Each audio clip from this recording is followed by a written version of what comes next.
I hope that the video gives you some real personal sense of what an incredible opportunity this is for all of us in this room today. The great Nelson Mandela brought together the leaders of the world that he thought were among the top in promoting peace and encouraging diversity and teaching us all what we need to know to be better citizens of this place and this planet. And for them to be here in the room with us today is just an incredible inspirational opportunity. As I look into the audience too, I'm so thrilled to see so many young people here, so many people who have made the effort to listen, to care, to learn. You're in a chapter of your life that is going to really help shape your visions for the future. And quite frankly, those of us who are much older are hoping that you're going to do a really good job and probably a better job than we have at shaping that future. We hope our program today, Leaders Make the Future, the wisdom of elders and youngers, will ignite within you the determination to make our community more vibrant, tolerant, and empathetic. Now, the Pillars of Peace Hawaii, a program of the Hawaii Community Foundation, was started in 2012 to inspire our community to practice compassion, mindfulness, and justice. Through that program, we've been encouraged by His Holiness, the Dalai Lama, to advance peace through the power of aloha. And we've been reminded by Aung San Suu Kyi that peace takes courage and compassion. This year, the elders are going to encourage you to become the solution in your future through learning to be ethical leaders, and we're going to talk about what that means. The Pillars of Peace Hawaii program would not be possible, however, for any of us without the generous support of Pierre and Pam Omidyar. So please join me in thanking them, Pierre and Pam, because we are very, very grateful for your support and your commitment to encourage the young people of Hawaii to practice peace in their daily lives. It's a concept that is so important. At this time now, I'd like to introduce Pam Omidyar. As a parent and humanitarian, Pam has dedicated her life to fostering peace where there is turmoil, and joy where there is hatred, and courage where there is fear. Pam grew up right here in Hawaii. She's one of our locals. She attended Iolani School. She not only knows about the aloha spirit, but she lives it every day at home, at work, and when she's out in the ocean, and I know she loves to surf. Pam has a passion for science and a love of humanity, and she's found creative ways to combine those elements into her life's work through the founding of Hope Lab and Humanity United. A member of the advisory board for the elders, Pam is an enthusiastic supporter, enabling the elders to do their work. She connects with the fact that the elders are about honoring differences while still making connections. Pam's energetic mind, dedication to her work, and her sincere heart make her a model for all of us. This woman loves this work and believes in it deeply. Please join me in welcoming Pam Omidyar to the stage.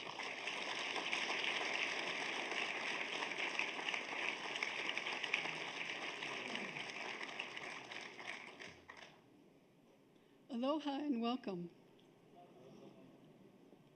Kim, thanks for that wonderful introduction. And I'm really looking forward to our conversation this morning. And I really thank you all for being here. I'd also like to thank the Hawaii Community Foundation for their hard work and most generous support of the Pillars of Peace initiative. Pillars of Peace is unique to our island community and a true gift that allows for an authentic conversation with some of the most well-respected global peace leaders of our time. Today, our guests are drawn from a unique organization known as the Elders, a group of some of the most profound leaders of our time. But this morning's dialogue is as much about the elders as it is about you. It's a chance for different generations, cultures, and traditions to engage on why ethical leadership matters. And we look forward to hearing what's on your minds. The elders encompass 12 people, 7 men and 5 women from 5 continents. And you saw from the video several of those elders that are not here with us today, including Mary Robinson, former President of Ireland, President Jimmy Carter of the US, and Ela Bhatt of India. I'd also like to mention that Aung San Suu Kyi, who was our Pillars of Peace guest as well, that the elders kept an empty chair for her during their meetings when she was under house arrest, and they helped champion her cause. Now, I'm drawn to the vision of the elders based on Hawaii's own deep history. Our kupuna are respected and looked to for counsel in matters big and small. Their lifetime of experience helps shape their point of view and provides guidance to those who follow. The elders group was formed upon a similar concept. Based on a tradition that has existed for millennia, elders are known for listening patiently and respectfully offering their immense collective wisdom towards solutions and transformative positive change. Sadly, as the world becomes more interconnected and hyper-informative, it feels as if the need for elder wisdom is slowly eroding. The elders work on a global level to remind us of the immense value of this wisdom. They embrace technology and harnessing our global connectivity to more broadly share their values and experiences with an ever-expanding worldwide audience. It is their hope and our responsibility to ensure that we avoid the pitfalls of the past and instead learn from our collective human experience. Like other Pillars of Peace leaders and global peacemakers, the elders share a common set of values: courage, integrity, equality, perseverance, and of course, a deep sense of compassion. The honor of serving as an elder is not one that's bestowed lightly. They are change makers and peace builders who have truly altered the course of history for the better through their actions. What each has done is to leave the world better than the way they found it and work together towards a more just and inclusive peace. The elders represent an independent voice, no longer bound by the interests of any nation, government, or institution. They are committed to promoting universal human rights. Their mission is so far-reaching and seeks to solve some of the world's most intractable problems, from launching a campaign to end child marriage and empower young girls and women, to working actively with Iran to encourage them to be a stabilizing force in the region, to standing together in a call to reverse the course of climate change and hold worldwide leaders accountable. The elders are involved in significant global conversations. The elders' vision has remained constant since their inception, to help create a world where people live in peace, conscious of their common humanity and their shared responsibilities. It was a direct call from Nelson Mandela in the first days of the formation of the elders, which brings our guests here today. With the aim of empowering young people and promoting intergenerational dialogue, President Mandela told the elders that there's just not a deep value in sharing their experiences with young people, but that there's much they can learn by also listening to youth. Since then, the Elders Plus Youngers program has engaged young people around the world and encouraged youth leadership. Today's conversations about leaders making the future, the wisdom of elders and youngers, continues that dialogue. And today, you are joining that conversation and that movement. For the students here, I know this is your day off from school, but I encourage you to be curious about what you hear today and listen with open hearts. I hope you will think about who in your own life has wisdom from which you might benefit. Seek out those people and ask some questions and learn from their experiences and develop your own meaning and purpose in this world. Your generation is the largest youth generation in the history of the world. Every generation says it will fix the mistakes of the prior generations. But let's instead say that we will work together across generations and cultures to make the changes necessary for all people and our planet to thrive. Now, it's an honor to introduce our guests today. Each has inspired change in wonderfully epic ways. Our first elder is Prime Minister Gro Harlem Brundtland. In 1981, Prime Minister Brundtland became Norway's first female prime minister and also the country's youngest at age 41.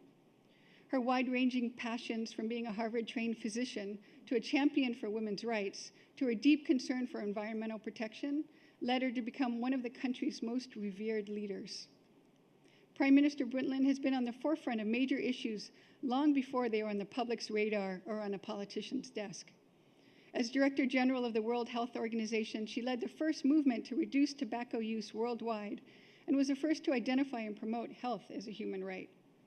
She established and chaired the World Commission on Environment and Development, where she helped first define the concept of sustainable development and make it a commonplace notion.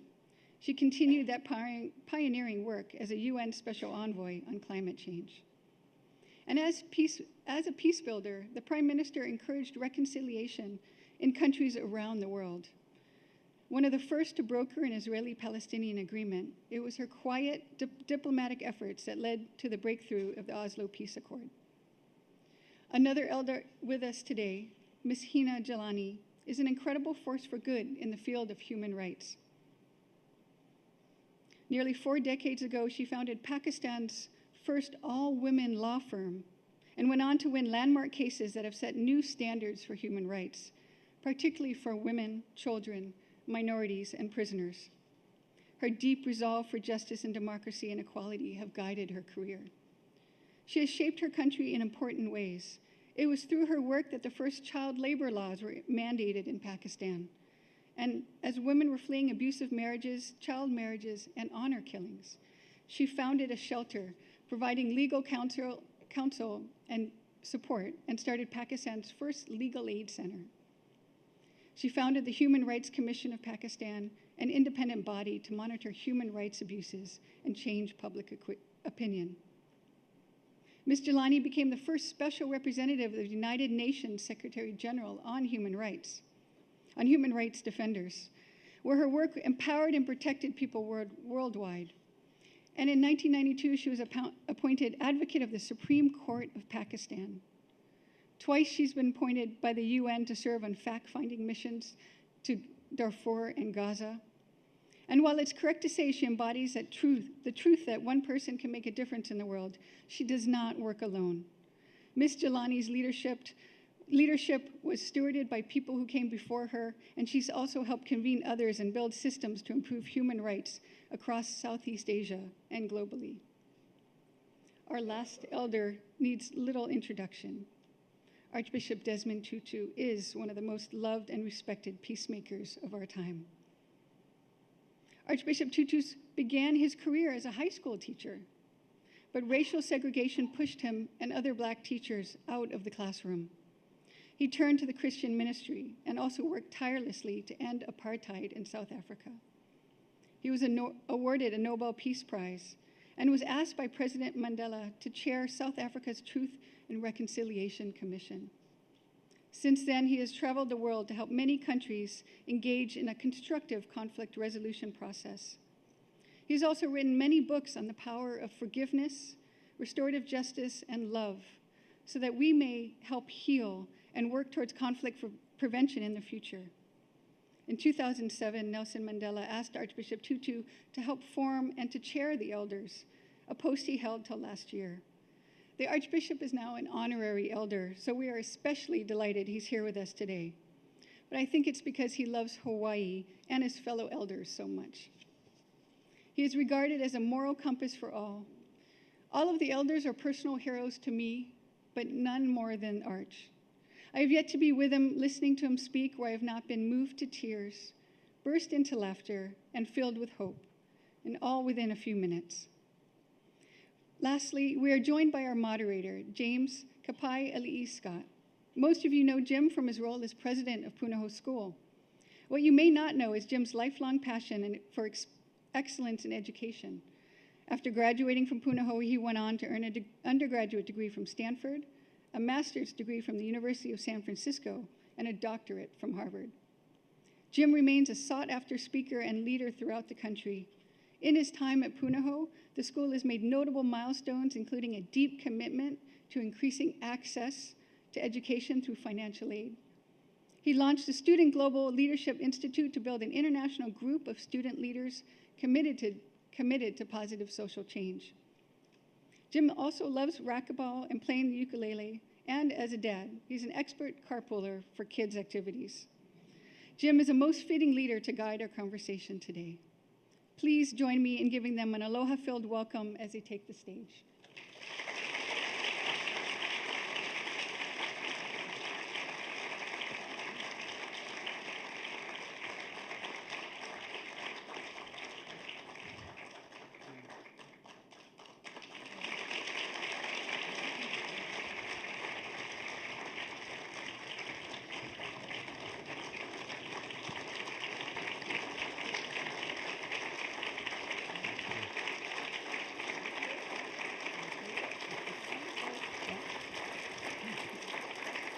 very much.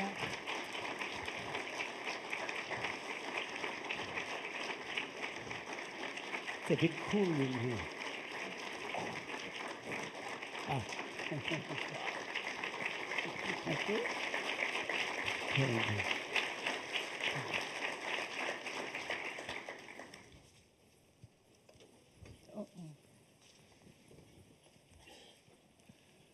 Good morning, everybody. It's been just a thrill for me to be backstage with these three, having my own time with them. So as a school leader, it's absolutely thrilling and inspiring for me to connect a generation of elders, global leaders, with the future generation of leaders. So we're honored and we're inspired to use your convening power as prominent elders to build a meaningful conversation with students and their teachers about the responsibilities of what it means to be a global citizen. So in the audience, we have high school students, we have college students, public and private schools, different ages, different backgrounds, probably different neighborhoods. But in spite of their differences, they have in common a common future or common destiny. They inherit a common canoe. And they are vitally interested in creating a peaceful world filled with aloha. So this morning, they seek your advice. They seek your counsel, your insight. And their questions, as I looked at their questions, it provides a framework that you might think about as you touch on these things during our conversation.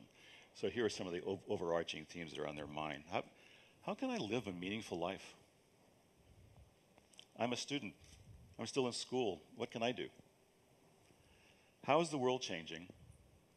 And what can I do to prepare myself while I'm in school for that changing world? What does it mean to be an educated person in the 21st century? And finally, how do I get started? They're asking, how can I sustain my personal commitment and dedication? So let's get started. It's so great to have you here. So here's I'm going to give our audience a little bit of a context, a reference point, a perspective. Just wanted to have you tell us about your early personal journey. Those seminal moments growing up, specific event that maybe led to your activism. And maybe something to think about is what were you doing when you were 20 years old? Prime Minister, do you want to get started? Well, when I was 20, I was a medical student in the third year. We start at 18. But I was not only a student, I was also active in the policy world by being a young social democrat,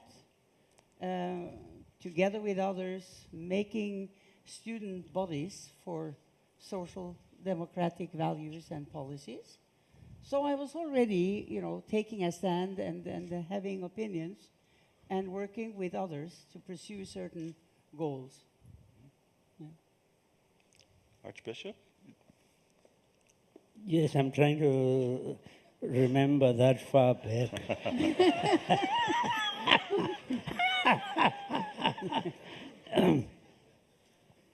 Yes, I think I was just coming out of hospital. I'd had a 2-year bout with tuberculosis, and I'd always dreamt of becoming a doctor, and so one of the things that happened to me was I was quite determined. I wanted to find a cure for this awful disease, and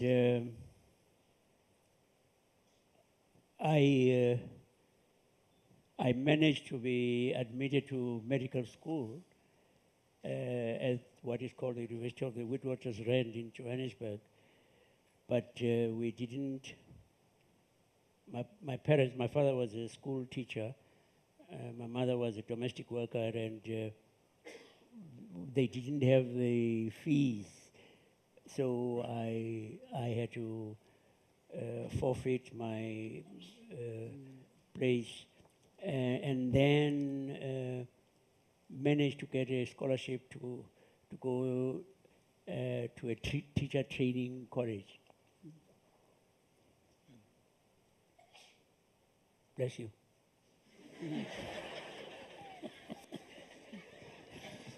Ms. Gilani.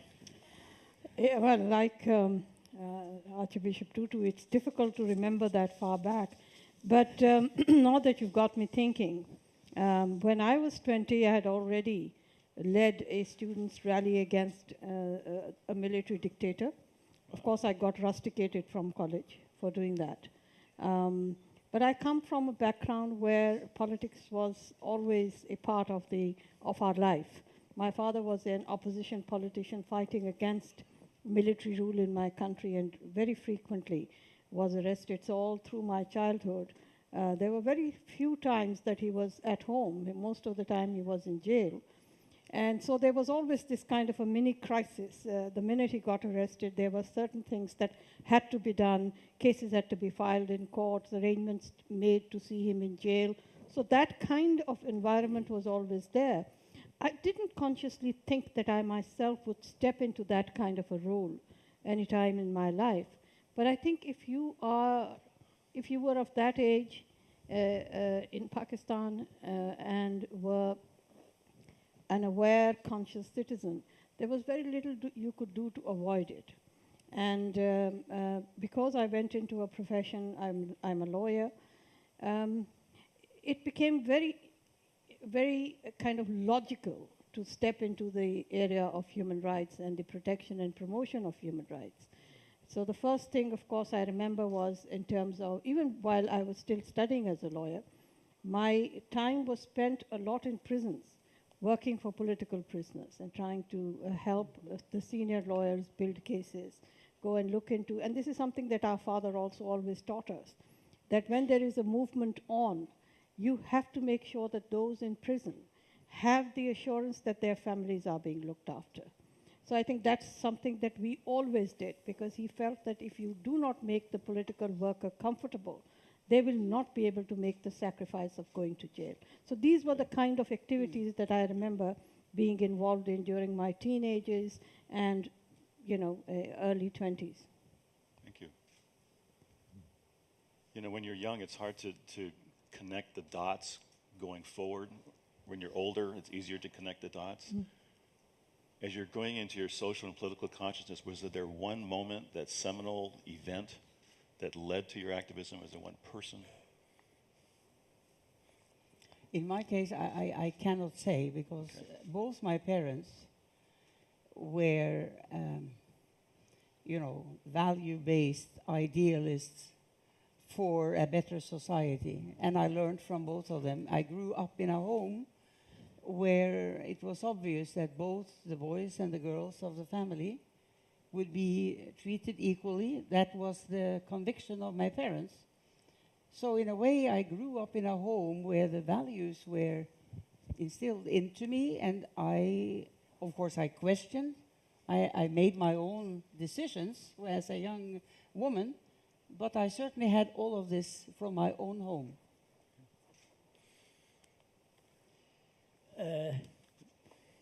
I ended up having qualified as a teacher, and I went to teach high school.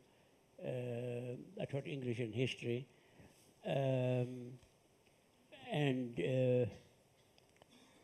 I can't say I met my future wife. She was chosen for me, really. She was my my younger sister's friend. And I was the only son. So my younger sister said, well, why don't you, what about my friend Leah? and so I gather I was very unromantic in my proposal to her, because I said to her, I didn't even say, well, I love you. I said, my parents want me to get married.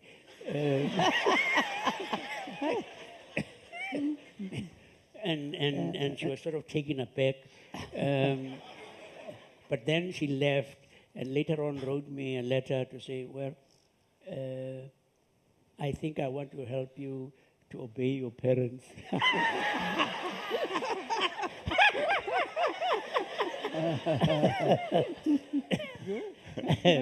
But so both of us were teaching. She was teaching in an elementary school.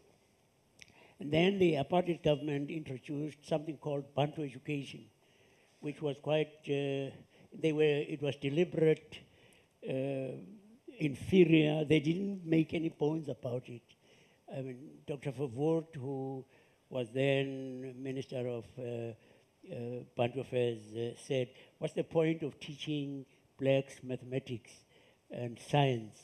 You've got to teach them just enough English and Afrikaans so that they can understand instructions given to them by their white masters and mistresses. And both Leah and I said, no, thank you. We really don't want to be part of this travesty. I didn't have very many choices, so I thought maybe, I might become a priest. Unfortunately for me, the Bishop of Johannesburg then thought I was a reasonable risk to take.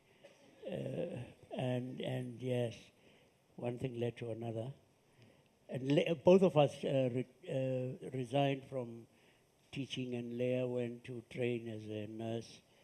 And eventually I ended up at Theological College. Okay. Lots of questions about leadership out there and how you become a leader. Was leadership thrust upon you? Did you seek it? I guess the question I would have is, what's the most important leadership principle you've learned along the way? I don't know if I would call myself a leader, but I'm certainly a part of a very meaningful movement. And I think one of the things that struck me at a very early age was that the kind of work that I and others who wanted to contribute to a better life in my country, we felt that we couldn't go into isolation. And the best protection for us was always to gather around ourselves people who thought like us and who wanted what we had envisioned together and in a collective way. So I think that the best thing was to be able to convince people, and if you can call it a leadership quality, of course that's fine. But what I learned was to be able to first convince myself that what I was thinking and my vision was not only true, but it was a vision which was for the collective good. And then to be able to convince others that this is something worthwhile and it is worth taking the time, the energy, and taking something out of your personal lives and putting that in the second kind of place to be able to go forward with these movements. I think this was really something that I felt was important in anybody who was trying to build movements and to sustain them. So in your example, it's the power of persuasion. Yes. That's good. Others? Good. Well, I think leadership qualities is first of all of us have some of that in us. You know, we're all born with certain qualities, certain potential, and the question is to find out where your own inspiration comes from and what, in fact, you can do to contribute. Because normally, whatever you choose to do, you learn from the choice you made, you learn from others, you work with others, and you find out what makes you tick. What is the passion that, due to your commitments and your own convictions, that you feel are important from your perspective and that you want to give priority. Now, normally then, as you move on in life, and as you go from being a child thinking in those terms and then into student years and further on, you all the time gather new knowledge and insight from others, and you help inspire others. So, as I listened to Hina yesterday, Hina said, even in a stronger way, I'm not sure I'm a leader, when she was asked. But certainly you can hear when you listen to Hina, she is a leader. She is born in that way, and she has created the kind of life that makes her a leader. Now, when you start thinking, how can I convince others? I mean, why would you like to convince others? Because you believe in something strongly. And you want to have those values or those goals shared with others so that things can move in the right direction. When you start thinking, how can I convince others on something that has to do not with convince to give you money or to support you. I'm talking in a broader sense about things that have value for society or for improving life for other people. Then you have leadership qualities and you develop them.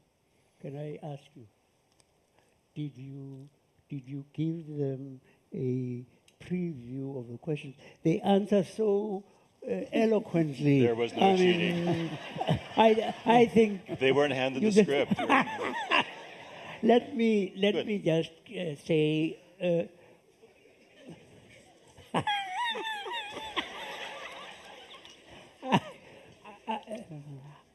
I was thrust into a leadership position. Not very many people can believe me when I say that, in fact, I am quite shy. Yes.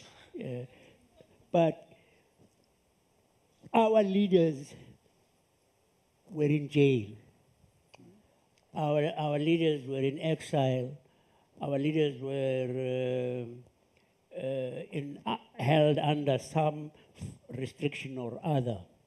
And then I happened to be, well, yes, I say I happened, but yes, I became Dean of Johannesburg, which was a fairly senior position in the church. And sort of willy-nilly, I got to be a leader because, well, as they got, nature doesn't allow for vacuums, so I filled that vacuum in Johannesburg, which was a fairly, it's a major city, and so things that the dean did, especially being I was the first black to be Dean of Johannesburg. And the media, I have to say, I still do not know why, but for some reason they seem to have taken to me and so gave publicity to almost everything that I said or did, which helped. But we had people, alongside me, like Winnie Mandela. She was an incredible person at the time. I was also thrust, in a way, into leadership by being asked by the Prime Minister to become Minister of Environment. It was a strange feeling to be, I had no plan. I was a public health practitioner.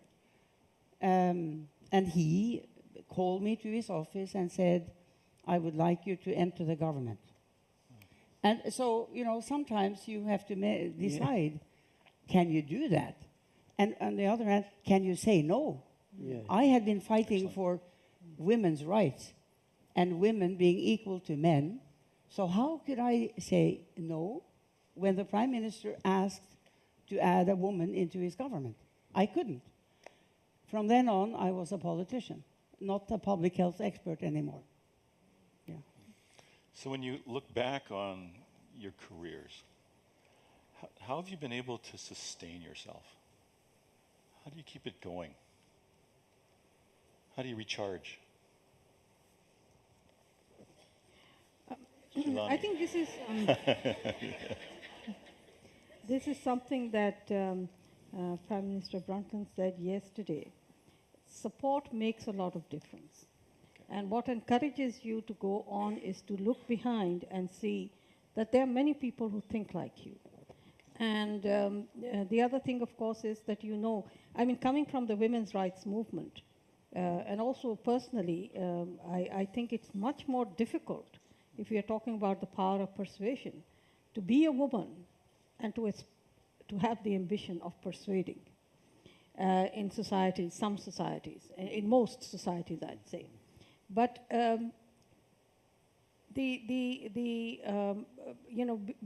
having that kind of a support encourages you, sustains you through even the most difficult times.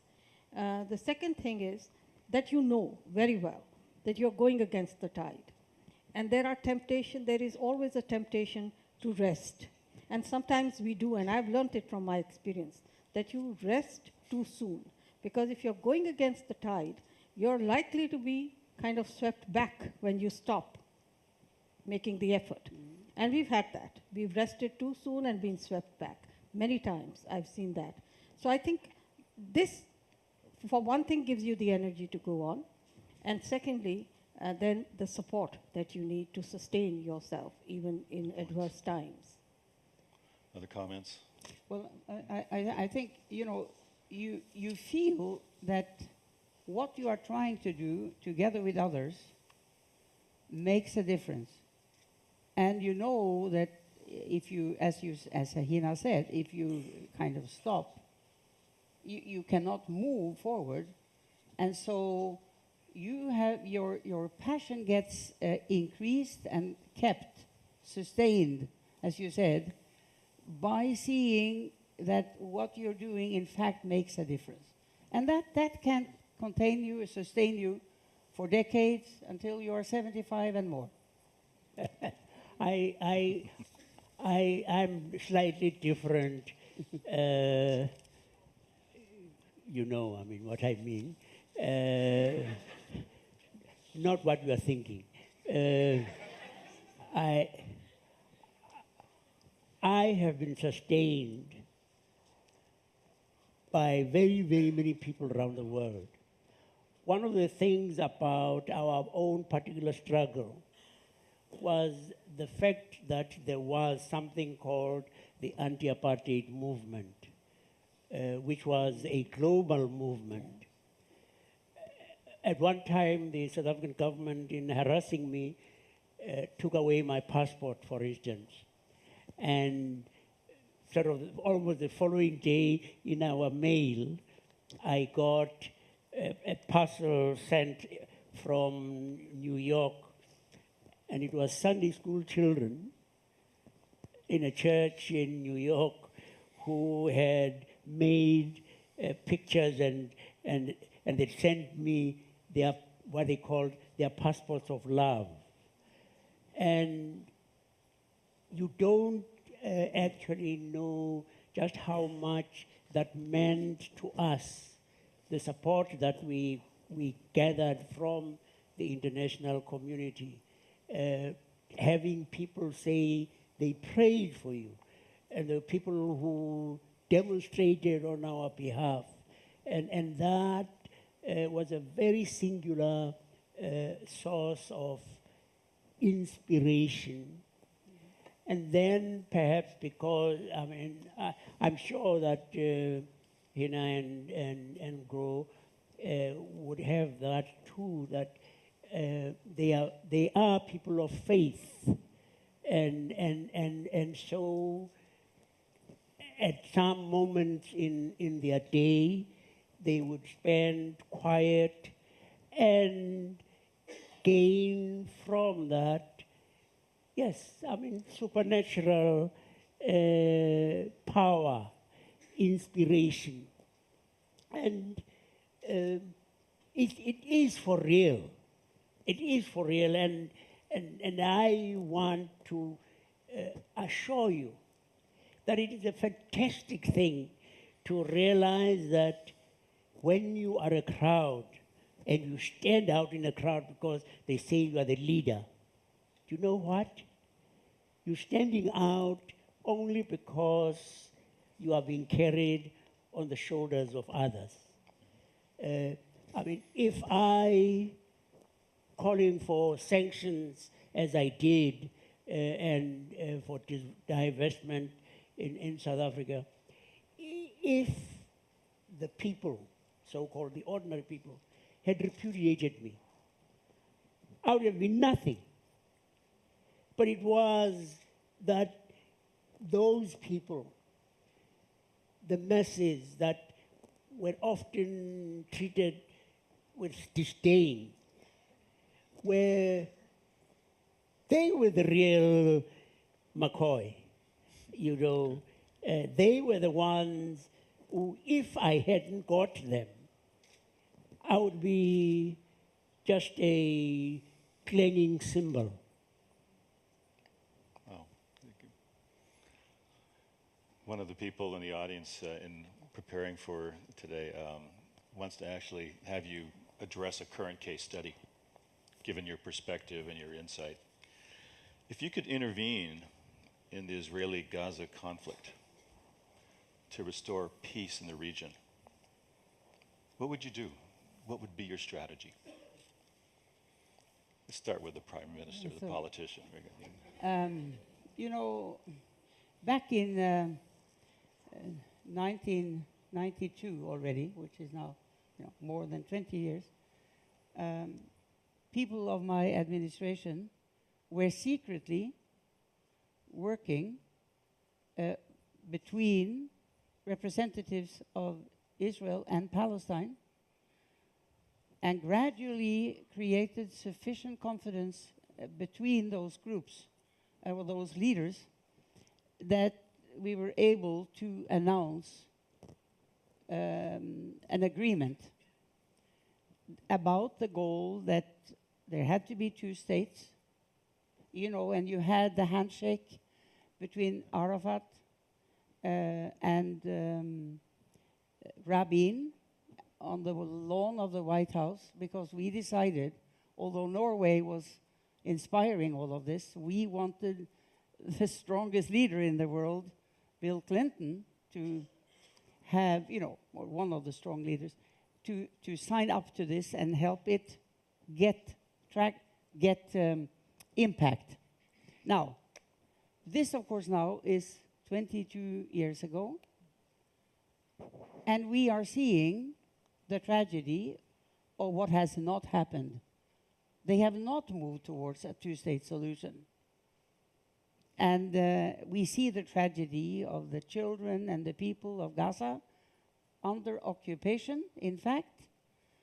And the world community has not been able, in any, effective way, to create the conditions that the two parties are able to agree. I mean, we saw Foreign Minister Kerry now pushing hard in a kind of, trying again for I don't know what number of times to get a peace treaty between the two parties. And now thousands of people have been killed and so on. Now, I mean, there is no solution to this, in my opinion, except a two-state solution, where the Israeli respect and are able to realize that they have to live side by side on equal terms with the Palestinians, that both Israel and the Palestinians have their right to their own state and to live in peace together. I don't see any other solution, but we have also seen over these more than 2 decades that they haven't succeeded. Care to comment? Let me say, I have been to Gaza, and I was there in 2009, just after the Operation Cast Lead, which was the war on Gaza at that time. And I know that a lot of things that would be able to bring about what you have said, Prime Minister, can happen. But if I had the opportunity of doing what you said and engaging with the issue, first thing that I think the first strategy would be to bring about a consensus on three essential things. First, that the occupation must end. Second, as you have said, to construct a formula of coexistence that would make both Israel and the Palestinian state secure. It can be any formula. It doesn't necessarily have to be we are good friends. They will not be for a long time. But some formula that will either separate their interests to an extent where they will not engage in hostilities. Something. Thirdly, to make sure that there is a consensus and a firm commitment of the international community to have a Palestinian state that is viable. A moth-eaten Palestine will be no assurance of security for anyone, Israel or otherwise. And it will also not be a good solution to the Israel-Palestinian situation because the hostilities will not cease. So these three essential factors, and how do we go about it? The basic thing is keep them engaged, keep them into a dialogue so that they do not harm each other's civilian population by committing acts of hostility. That will be what we do in the meantime before we come to that kind of consensus. But now I think it is urgent. Too many lives have been lost. It is the international community's responsibility now to give a very firm message that deviations from the rule of law and the accepted standard of international humanitarian law will not be acceptable, and that international justice will be done and impunity cannot prevail anymore. For that, we have to make sure that wherever these deviations are found and there is a conclusion that they have happened, the international accountability mechanisms must be brought into action.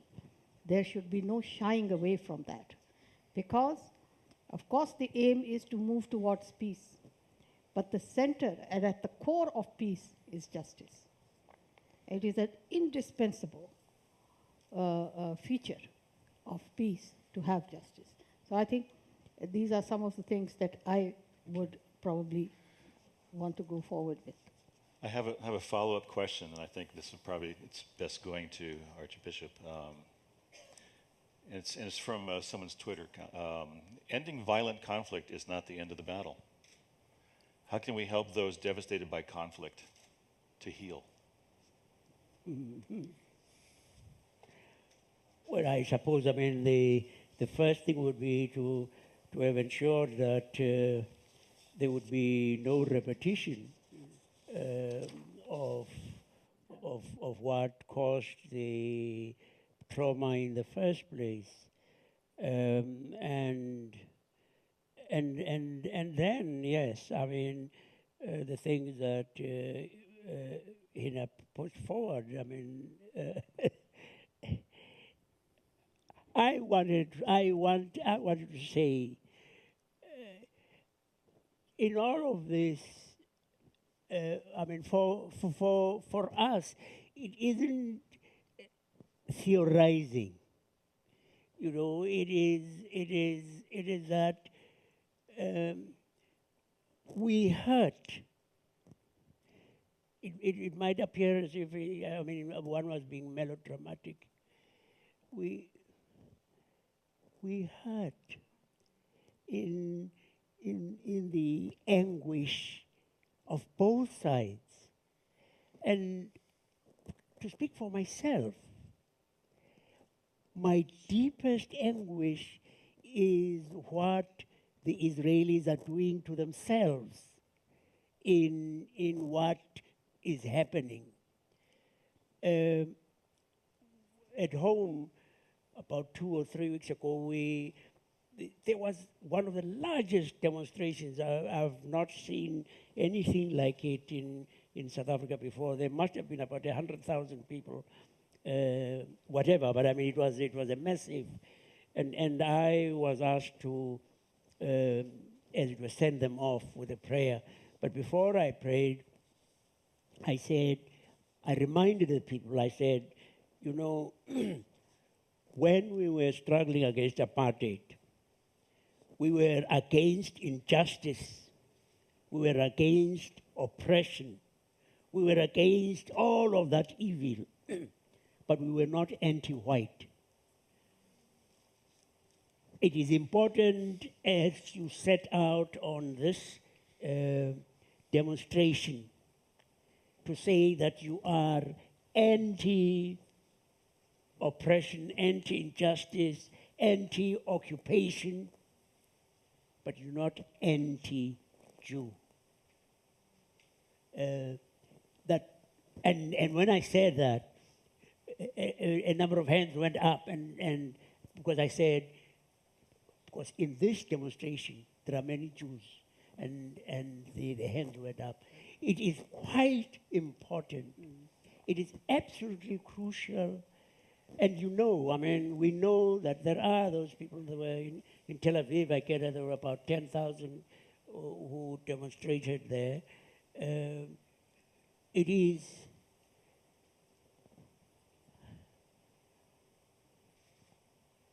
I am in deep anguish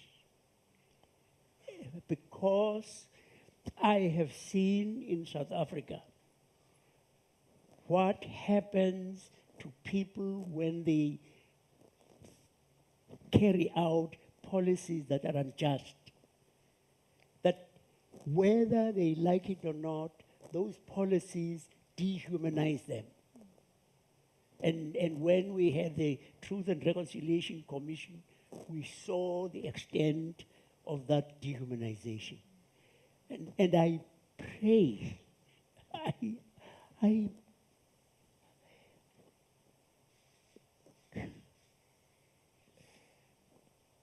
God, will you please hear us? Please know that we love all of your people, and pray that the Israelis should not damage themselves as they are now in the inhumane policies that they carry out against. How could we have someone just pick off 4 children playing on the beach? What has happened to the humanity of that person? And so for me, it is a personal anguish that, I mean, we are not here just speaking to interest you. We are speaking, and I hope that it will be something that can get to be broadcast. Thank you.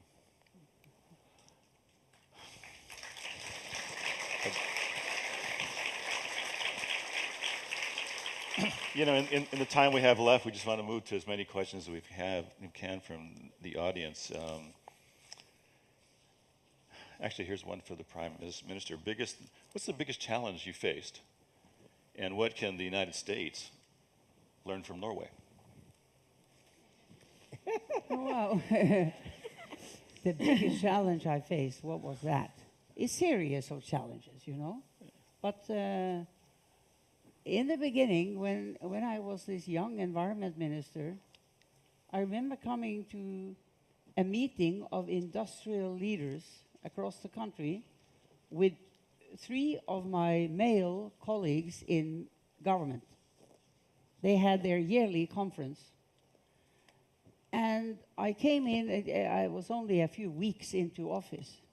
I came into this large conference room, and I then realized I was the only woman among 200 people, except for one secretary of the CEO of the present, where we were, of that industrial plant. She was at the back of the room taking notes. I realized, that a society like Norway, this was 1974, had the men dominating the society by being the leaders of the business community completely. So it was a kind of revelation to me to see it in physical terms like this, even in my country. So the challenge was, how do I help overcome this inequality and difference between men and women? So that's part of what I've been doing the rest of my life, in my country and internationally, where with elders now, we have picked child marriage as one important global challenge. That had been, it was not on the radar screen. It was not talked about, really, 4 years ago when we really started taking that issue on and speaking out about it. What is it that when you have a child, maybe 8, 10, or 12 years old, her destiny is decided by the society, by her parents, by the culture, by the tradition. Her life is determined. She's forced to marry before she's even mature. Now, this is going on now in the world. Many places, many more places than what people are aware. Yes. But there are so many of these kinds of issues. So it's not one challenge. There are several. Yeah. And what can we learn from Norway? Well, you can learn that it is possible through political action, activism, policies, democracy, to move things in the right direction. Today, the fathers in Norway are not only, pushing what do you call it? Prem. Yeah, the prams. In my time, my husband pushed the pram. He was exceptional when we had small children in 61, 63, and onward. He was nearly alone doing that. Today, not only do they all push the pram, but they stay home for months taking care of their children because of the rules we have made of society. Parental leave is not Can I just only for mothers. Parental leave is also for fathers. And if they don't take the parental leave, then the family will not get those months. Wow. You can make these kinds of policy decisions and change society by changing the rules of society. Yeah. Can I just add, the thing that all of the world should learn from Norway, actually from the Nordic countries, is the egalitarianism. You don't see a beggar on the streets in Norway or Denmark if they've got very high taxation, yes, but you see the benefits. Somebody gets ill, they get the best treatment you could provide. Children want to go to school. They go to school. You go to school from kindergarten to university, and it's free. Well, your parents paid for it through the taxation, but there are no, these incredible differences, disparities in society. In our country already now, the gap between the rich and the poor is the worst in the world. May I also add Sure. something? I think what is very important to know, especially about Norway, and I speak from my experience of Norway as a donor country, it goes much deeper than just responsibility for their citizens. I think in their international relations, there is a very distinct impression that you get that there is respect for the human person and for the dignity of those they try to help. I have never seen any kind of aid coming from Norway that has any kind of strings attached. And it becomes so easier, therefore, so much easier for civil society actors to become recipients of that support and their financial partnership. Because as independent people, having nothing else to show in our lives, just our own integrity and independence, we at least can very freely enjoy the benefit of that financial cooperation, which is a part of our human rights standards. You know that both the International Covenant on Civil and Political Rights and the one on social and economic rights says that governments must benefit from financial cooperation in bringing development and welfare to their people. What applies to governments also applies to civil society if the objective is the same, the development and welfare of the people. So this I can say very clearly about Norway and other Nordic countries, that we do not have any hesitation in accepting that financial cooperation with them. With the US, you know, there are many countries, many NGOs and civil society people in third world countries, in developing countries, who do not take as a principle USAID financial support. For this very reason, transparency and lack of respect for independence and autonomy of human rights movements and human rights organizations. In addition to this question, you know, Norway and Sweden, Denmark, more or less also, 1% of GDP. That's a lot of money. And it's 7 times, 10 times more than what the US does per person, per GDP. So again, you know, to look at all the challenges of the world, you need to be supporting in a real way and on the principles that Hina just mentioned, the world going forward on human rights, fighting environmental problems, overcoming climate. You need to really show that kind of solidarity, that you share your own resource base with the world in a systematic manner and at a level that is decent. Excellent. Yeah. You know, before we bring it back to their future, we have one more question that came through Twitter. It's this. What do you believe to be the greatest impediment to peace? Egoism. People thinking about themselves, looking at, not looking at the whole, but looking at being competitive with others. That's just a source of lack of peace, I think. You know, if you look at it from an ethical point of view. I wonder, though, I agree. I agree. You got to be very careful not to agree with the women. I agree entirely. But what has happened in so many countries that people are accepting the fact that you spend more money on making bombs and other items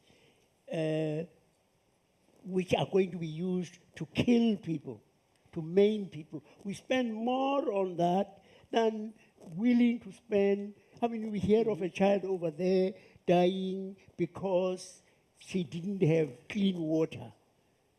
what has happened to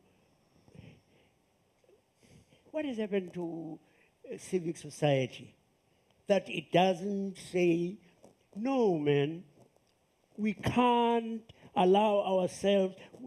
In many of these Western countries, you are bullied by the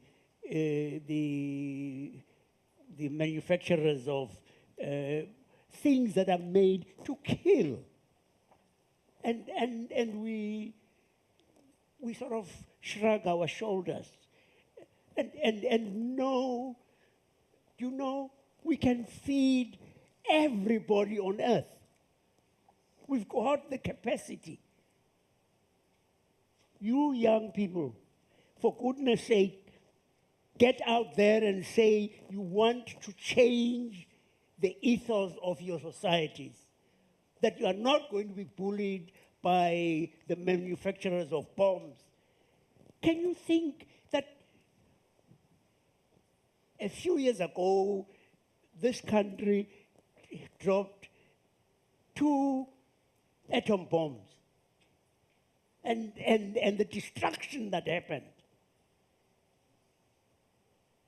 Why do we continue when we know how we can make the world a place where there's no child who would not be able to grow?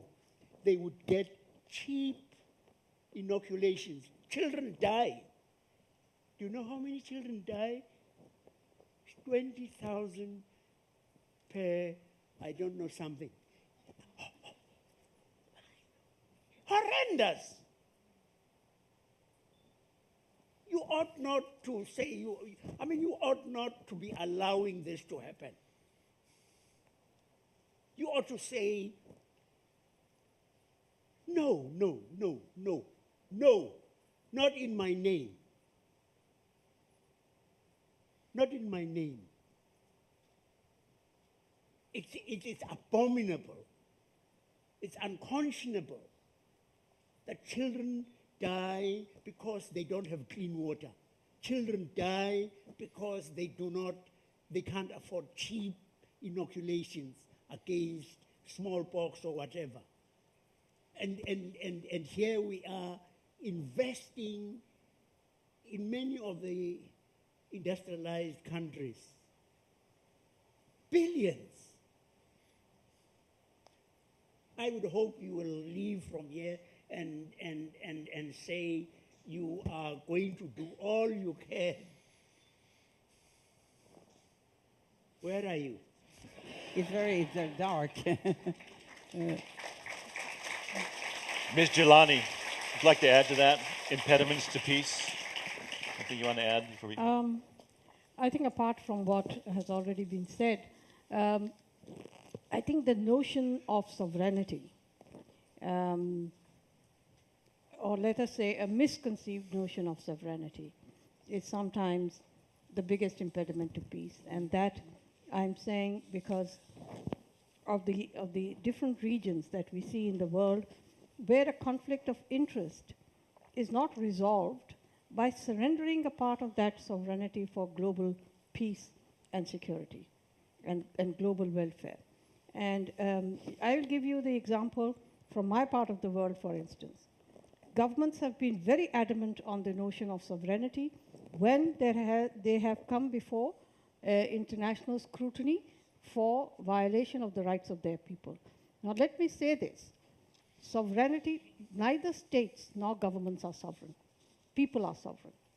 And if you claim sovereignty as a means of avoiding international scrutiny for violating the rights of the same people in whose name you claim sovereignty, I think that's a misconceived notion of sovereignty.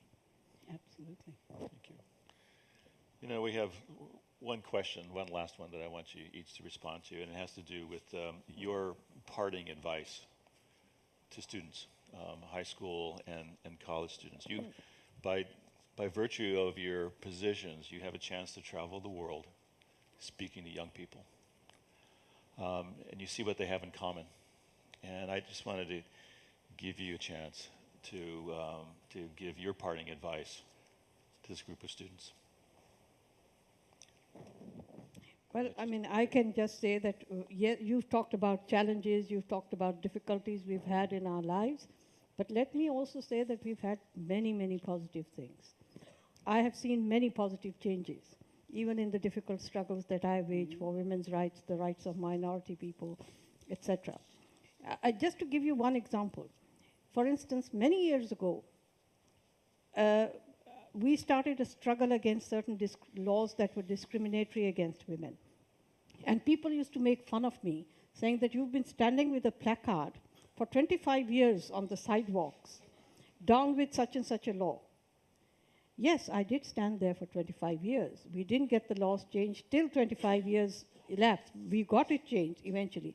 But in those 25 years, what we succeeded in doing was making visible women as a force to contend with. None of the political parties in my country, from the day that we started this campaign, could ignore women's rights. Those political parties who never spoke about women's rights, every political party manifesto in every election has a women's rights program. So that's a big achievement. I remember a case that I did. Many years ago, when I became aware of a policy that women had to score higher marks in the pre-qualifying exams for medical schools to be able to get the admission there than men. I fought that case. It went right up to the Supreme Court of Pakistan. We got a judgment that today is a precedent, which is quoted every day in courts to get the right of equality, not just for women, but for everyone else as well. So I think there are many, many positive and good experiences that we have, and that's what sustains us. These are achievements which are significant. Parting word of advice to this young audience, Prime Minister?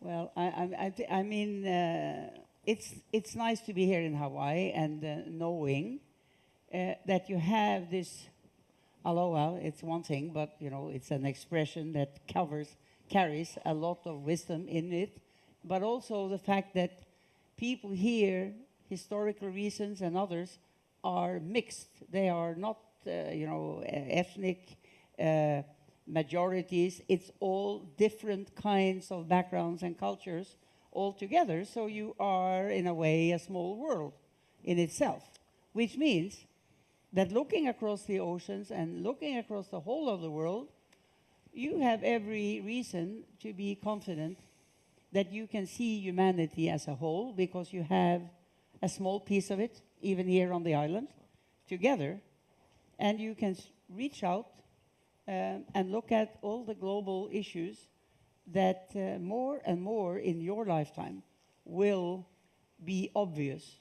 Fighting climate change to avoid next generations to have a problem that we should have solved in our time. So those are, and look at the beautiful islands. You already have consequences of environmental and climate change that you can see with your own eyes. Sea level rise, changes of water patterns, many issues that already are here showing what's happening to the world at large. Good thoughts. Archbishop Tutu, you have the last word. Yeah. I'm very smart about that. Yeah. I want to say to you, I want to say to you young people, one of the most wonderful things about yourselves is just how idealistic you are. I have traveled around the world 3 times on something called Semester at Sea. You may have heard of it. If you haven't, look out for it and say you want to have a chance on that ship. It's about 600 college students, mostly from the United States, who go right around the world for a semester, and they work. When you're at sea, there is no Sunday, there's no Saturday. It's classes all the time. Then when you get to a harbor, there are no classes. Hooray. Without fail, all of those different groups of students impressed me by the fact of their being so idealistic. Idealistic. You've heard how they speak of making poverty history. It was amazing each time those young people thought that they would be able to change the world.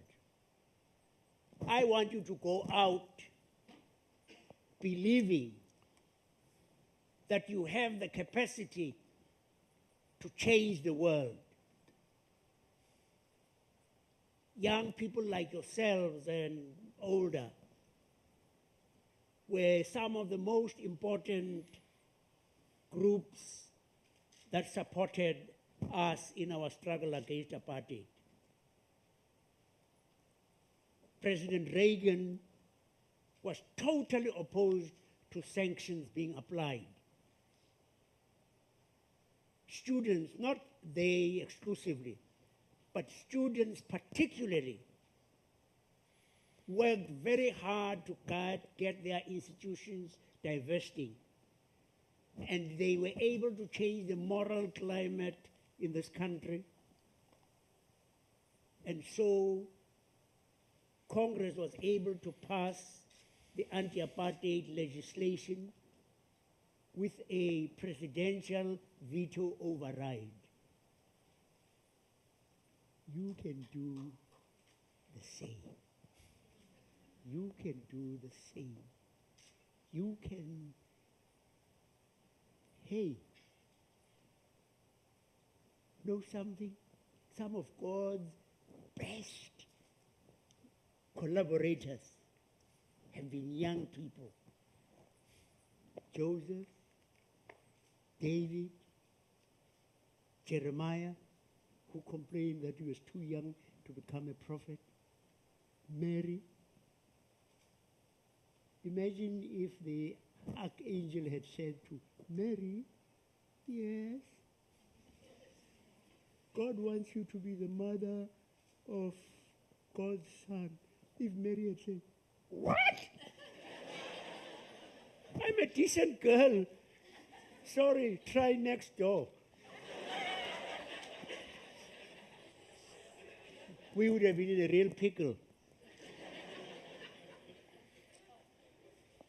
God depends on you. For this world to be a world that is going to survive and have no war. For this world to be a world where we begin to share more equitably. Hey, God's world is in your hands. You, you, you, you, you, you, you, you, you, you, you, you, you, you, you, you. And God is saying,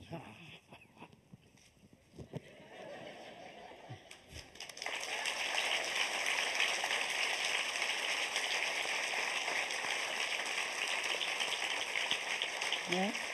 What a thrill and an honor and a privilege to spend an hour with these three. Mahalo for all of your time here. We thank you. Thank you.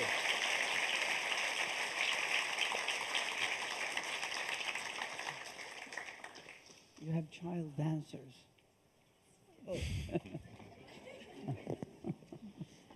Thank you again, Jim, for doing an exceptional job moderating and getting the soul and just context of all of our thoughts and questions before the elders this morning. Great job.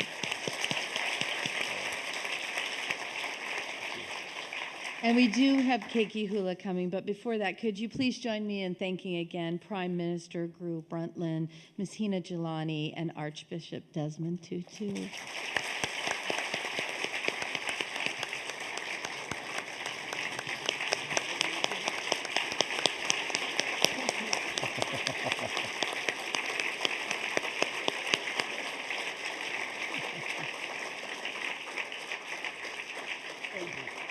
And we concur that the greatest way we can honor this experience that we've been blessed with the elders today is to embrace their knowledge and become active leaders in our communities. And we do hope that each of you has been inspired today to think about how you can become a pillar of peace in your own life. Your aloha is a gift to your family, your friends, to Hawaii and the world. And we're so grateful that you came to Hawaii to be with us. And during their visit, they're also involved in 8 public and private events as part of the Pillars of Peace Hawaii program. They'll interact with students, leaders, private citizens, and their messages will reach audience throughout the world while they're here through live webcasts. I'd also like to take a moment to recognize the leaders of the Elders organization that have joined us for this visit. Leslie Ann Knight, CEO of the Elders.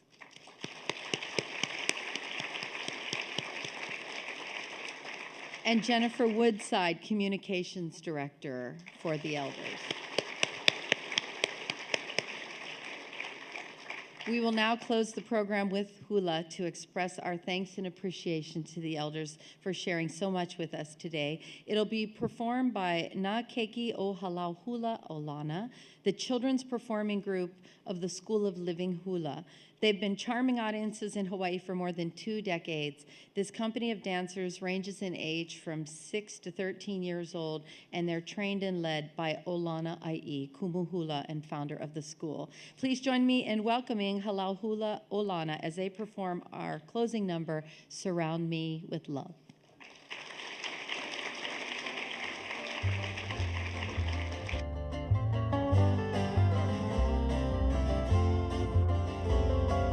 Sometimes when life's piercing arrow shoots me to the ground, dreams come falling down, friends just can't be found. I don't worry, I don't wonder, I know what to do.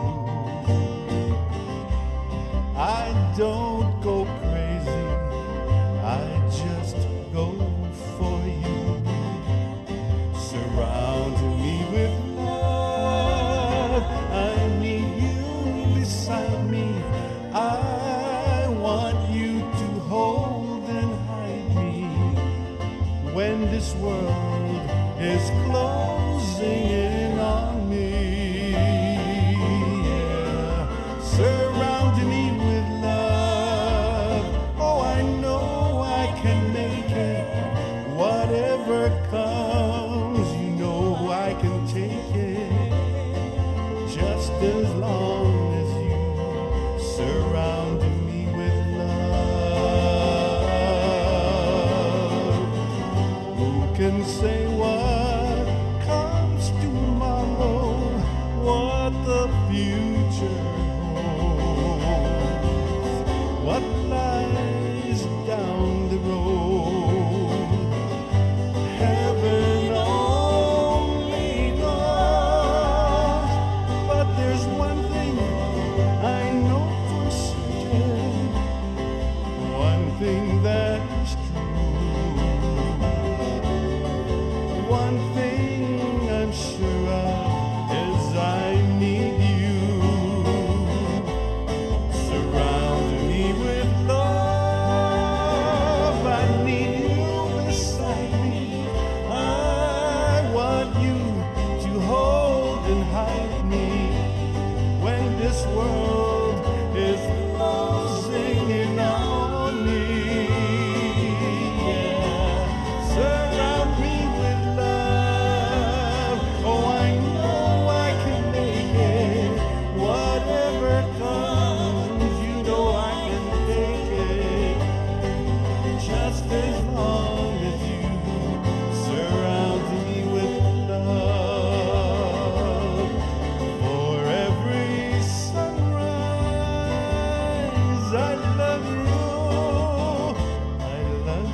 Yahweh, I love you. Yes, every sunrise, I love you. I love you. Until the sun sets, I love you. I love you. And every moment hereafter, until the morning dew. Aloha, Yahweh, I love you. Surround me with love. I need you beside me. I want you to hold and hide me when this world is closing in on me. Yeah. Surround me with love. Oh, I know I can make it. Whatever comes, you know I can take it. Just as long as you surround me with love. Just as long as you surround me with